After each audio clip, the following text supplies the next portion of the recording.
Mu budde bwa kalasamayanzi, omubiri gwa Nasser Ntege Sebaggala gutuusiddwa ku kitebe kye yakulemberako nga Meeya, wabula ku luno nga gwe mulundi ogusembeddeyo ddala kuba kati mugenzi.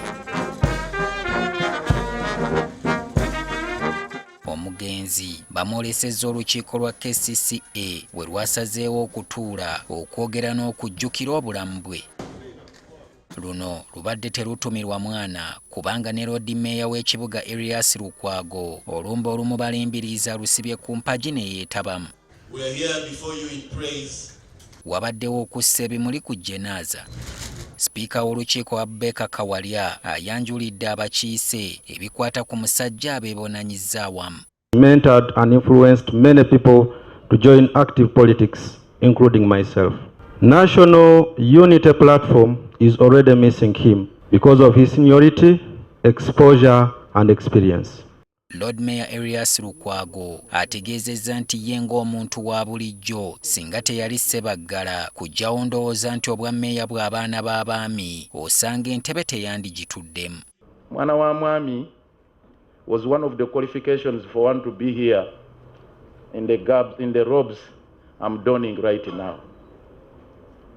Seya wasn't a mwana wa mwami, but he struggled, he defied all odds and challenges, and made it to stay whole as the mayor of the city. And he advocated for the rights of the downtrodden, to make people believe that they have a share in the city. Wabaddewo okusaba nti ng'olukiiko lukoleyo ekintu ekinajjukirirwangako omugenzi era nga bakkansala baleese ekiteeso eky'okufunayo oluguudo olutuumu erinnya lye.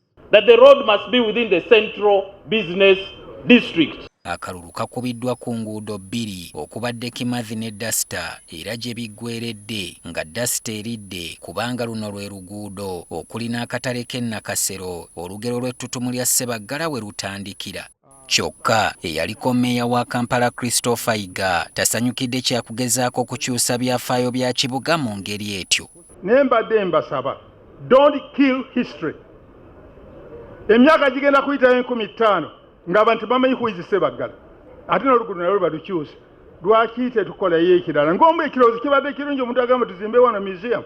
Bakkansala abatali bamu boogedde ku bulamu bw'omugenzi kyokka nga wabaddewo okukubagana empawa ng'abateesa abamu si basanyufu n'ekyokusiima Sebaggala ng'amaze kuzaawa. Haji we yabeereranga mukulembeze ye musajja eyaleeta bannabyabufuzi abangi ennyo bannaffe abamu kye batakoze. Nali Haji Nasser Ntege Sebaggala yakutegeezanga n'otegeera era n'omanya ekyokukola. Nkimwebazaako. Bannayuganda mulekeraawo pretend. Mwogera ku bantu ebigambo ebibi nga balamu bwe bafa ne mwewomekereza. Kintu ekyo kiruma. Sebaggala tasasuddwa. Sebaggala tasasuddwa bannabyabufuzi mwe bennyini be yazimba. Abakungu abalala omubadde ne bammeeya b'amagombolola agakola ekibuga nabo boogedde ku Seya. Olwaleero mu lyannyama we tuba tujja okunoonya kampeyini ojja kuwa amaanyi. Okugenda ku Sserunjo gyo batoze kumpagira. Haji Ntege Sebaggala yajjangayo oli omunafu n'amufuula owaki? Because unlike many people, he had what it takes to stay relevant for a span of 50 years.